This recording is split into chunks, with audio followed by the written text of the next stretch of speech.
welcome to Surface Tension, my work by Bridget Macklin.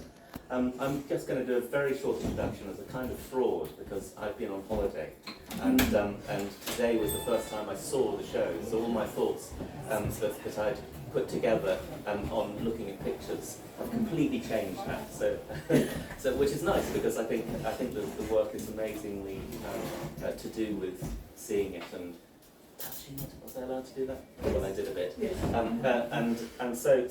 But I also need to introduce Anna Bingham and thank her very much for coming along to do a kind of chat with Bridget. Both ceramicists. Anna a painter too, and very interested in landscape. I think I'm right in saying that you must have met at the City Lit, because you both trained there, and if you didn't meet there, that was a bit of a coincidence. Definitely did.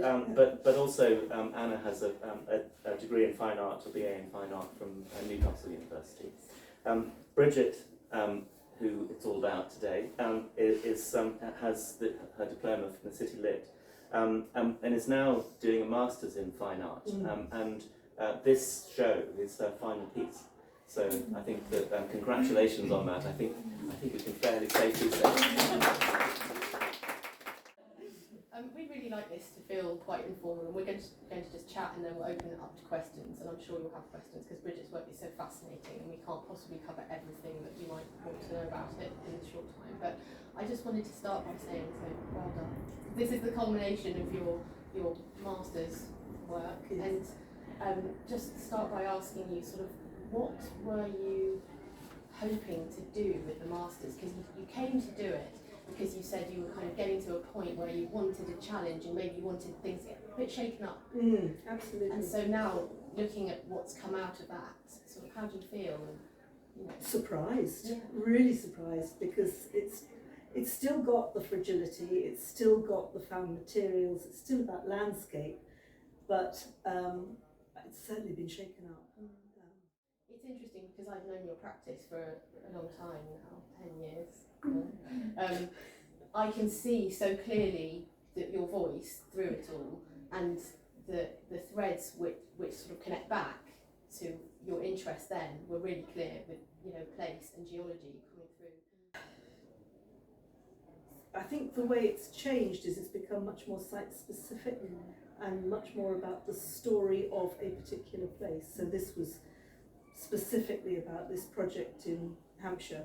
Yes. Which I know isn't very close to here, but it's a really exciting and optimistic project, and that was what Black Nest Fields, which really excited me because it's a small community of volunteers who are doing something remarkable, and you walk around the site and it is just literally buzzing with butterflies and insects, and we lifted up they've got a piece of corrugated iron just lying on the ground, and you lift it up and there were 2 grass snakes and a slow worm. Well, you don't see that everywhere now, and it's just so wonderful to know that there's people actually creating places like that. So it's about that.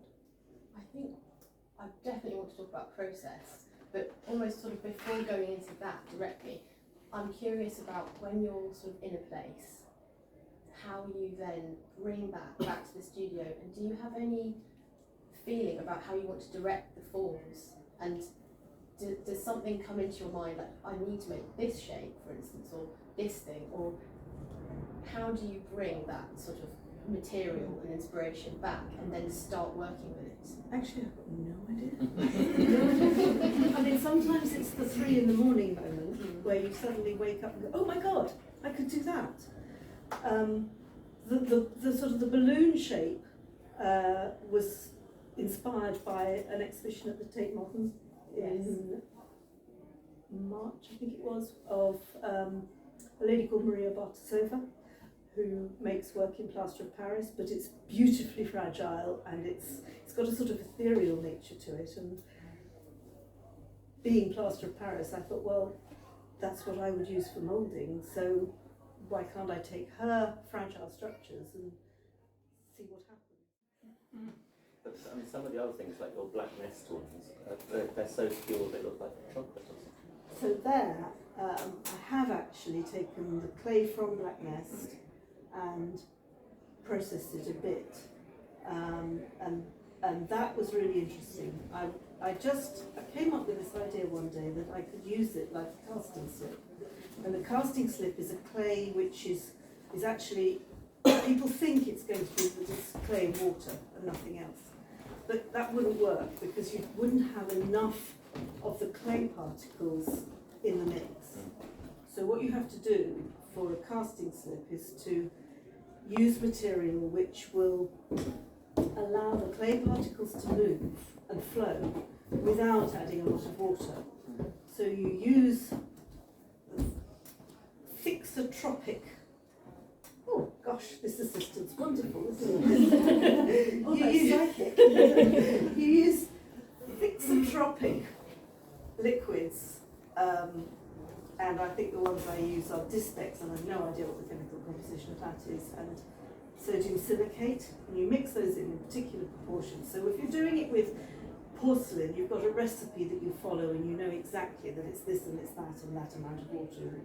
If you're doing it with something like this, it's pretty hit and miss, but I got it to work, which was really exciting. And So the brown is a slip on top of something no, else? the brown is it. That's all there is. It's So just the brown. By adding those thixotropic materials, you're enabling that clay to just kind of sing on its To own, flow. and to Yeah. and to just be expressed in that colour on its own, not having to be adulterated with other clay in order Yeah. to make it work. I mean, it's adulterated with chemicals. Yes. Because Mm. otherwise. But that colour and sort of But the colour is the clay, yes. and the bubbles in it. My guess is there's something in this clay which, at the temperatures I'm firing it to, is volatile and it's producing gas of some sort within the mix. Yeah, I think I like that. That's really Yeah. nice. It's great, and actually, I've got a feeling there's a PhD in there.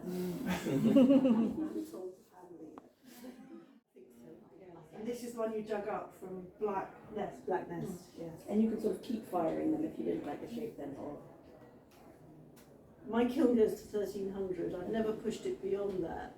Don't know what would happen. and what was the intention of the recipe? Where do you find a recipe for that? Or do people intentionally slump things and that's the thing, and there's a recipe? No, the recipe's for the liquid clay, Oh, okay. and I was given that years ago.